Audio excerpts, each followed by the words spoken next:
One of the biggest lines of total BS I see thrown around in the world of how to get your ex back is you want to make sure that you change. So when the day finally comes that your ex comes crawling back to you, they'll be crawling back to someone who's a completely different person.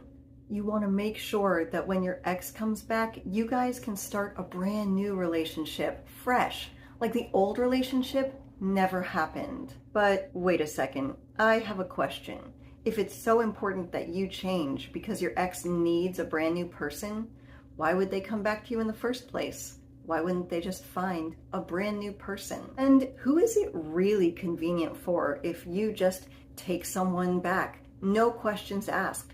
Possibly someone that you've had years of experience with them using you, discarding you, playing with your emotions, playing hot and cold. They kick you in the teeth and they leave you when the chips are down.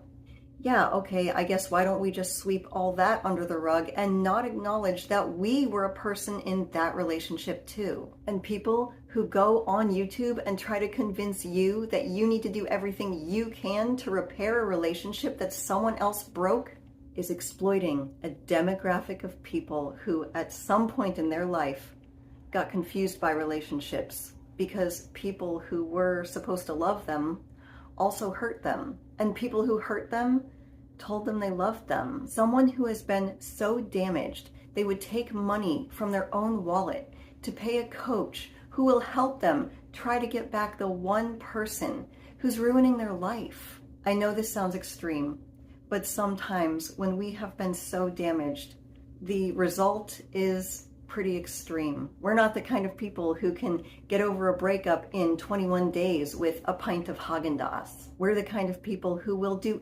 anything to get our exes back. And boy, don't these channels just fuel that belief. You'd better do something quick or your ex will get away. Yeah.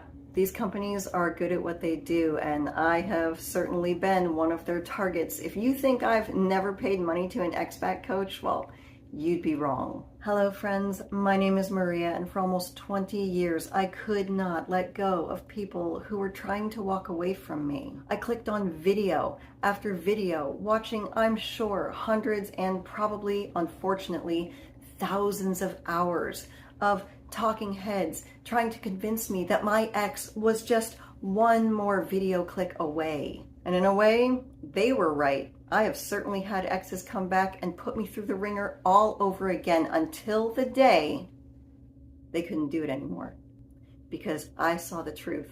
You see, when you finally get over your ex and you go back and you look at all of this ex-back advice with a little bit more clarity and you actually begin to pull the threads of the words, everything just sort of starts to collapse. It doesn't make sense. It contradicts itself constantly. But if you're like me and you are done buying into this expensive BS, then grab a bottle of nail polish and let's talk.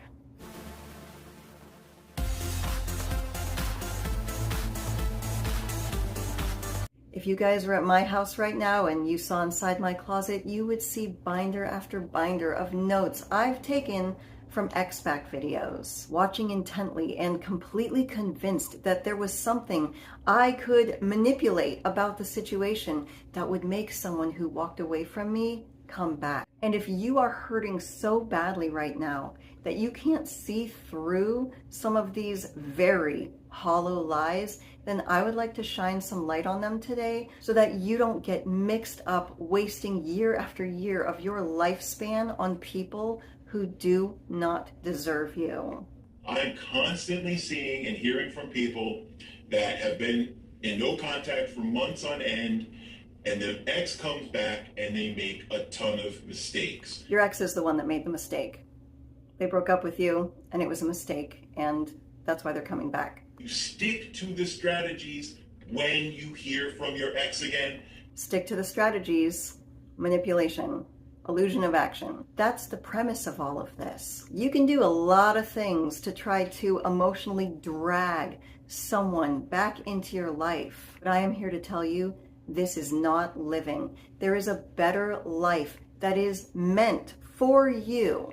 Right, so we might have done all the right moves. We might have done no contact. We might have given them space. time comes, it all boils down to that one moment of when they do reach out, and then boom, you blow it. Yeah. Boom. The day they broke up with you, they blew it. I would also like to say that that does also increase anxiety. It all boils down to this one moment, and you blew it. So make sure you open up your wallet to find out how you can be better next time. Be better for your ex, the person who rejected you. They blew it. I told you about an email coaching today. The guy bumped into his ex and spilled his guts. He's telling her, "I'll do anything to be with you, and I'll make it work out." And I had already told him, "You don't talk about feelings in his particular situation." Because that would be too inconvenient. It might make you uncomfortable, and you could leave again. Let's only ever remember the good times. Certainly not the times you were treating me like human garbage. And hey, let's skip right over the fact that if you are with someone who runs away when situations get tough or uncomfortable, they were going to run away no matter what you did. He had a nice game plan. It was really in depth, and he didn't do it when he was in front of her. It was too late. Someone who misses you and loves you will not be scared away when you tell them how much you have missed them and how much you love them. That will be good news to the person who deserves to be in your life. He completely had a meltdown. I remember there was one time I called an ex-back coach, and I swear I knew over the phone call that she could tell I was having a panic attack, because as I was talking about this guy who had completely abandoned me in the most callous way and gaslit the entire relationship, he was a dismissive avoidant. When I was talking to her about him over the course of the phone call, I became more and more anxious. I was almost hyperventilating. I couldn't take a full breath. That was not someone who belonged in my life, but she sure was happy to give me advice on how to get him back for, $120 for 30 minutes of my time. So you also don't want to rush into things when you do hear back from your ex. You don't want to blow up their phone or suddenly overwhelm them or, use any excuse to contact them after their initial first contact. Right, because the person who loves you would just hate getting too many text messages from you. Don't inconvenience other people with your existence. And by the way, your anxious tendencies don't define who you are as a person. If this person has dated you, you've had a past, you have a history together, and they're the ones coming back to you, they know you. Why would your texting them or loving them or being excited about them or wanting to have long conversations with them be an inconvenience to them? I'll tell you when it's an inconvenience to them. When they don't have any serious intention in their heart when they reach out to you. You also don't want to ignore them. We do want you to respond. Do you not think that you should ignore an ex? You should definitely respond. I understand why they're telling you not to ignore your ex, because if you really want this person back and they text you and you ignore them, they might just get the hint and go away. But let's say someone was really harming your mental health, and I was on this video telling you if that person texts you, you definitely don't want to ignore them. I kind of see that as problematic. It's not a blanket answer. It's not, if your ex reaches out, you definitely want to respond to them. It's more like you definitely want to take into heavy consideration how this person makes you feel, and then you evaluate after time and space away if you really want that back in your life. But if they're reaching out with an indirect or they're contacting you, goodness knows we don't want people in our life that are willing to be direct with how they feel about us. Let's all just continue to play games. They'll pretend like they don't really miss you, and now you can keep pretending that you're totally cool. Sometimes in life, we make a whopper of a mistake. I know everyone who's clicked on this channel, you can't tell me that in your life, in relationships, careers, you've never made a big mistake that you would try anything you could to undo it. And if sometimes breakups, they're a big mistake. And if your ex ever came back to you with the intention and a little bit of nervousness and like, oh boy, I really screwed this up, I hope they will have me back. They're not going to run away just because you're excited to hear from them again. They will be elated. They will feel like, wow, I can't believe I was granted this second chance. I don't even deserve it. Now I'm going to do everything I can to show this person that I'm ready to change. You don't need to change. They're the ones coming back to you because they had something good with you. They blew it. These videos get me fired up. Making a bid to try and connect with you to repair that disconnect that you've had. And so I don't recommend you ignore that. I just think it's immature. That's right.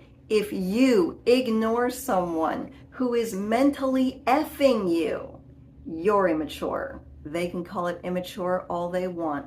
But the day that you finally draw a boundary and stand up for yourself and say, I will not allow myself to be gaslit by this toxic jerk any longer, you will look back at it and it will be the best day you've ever had.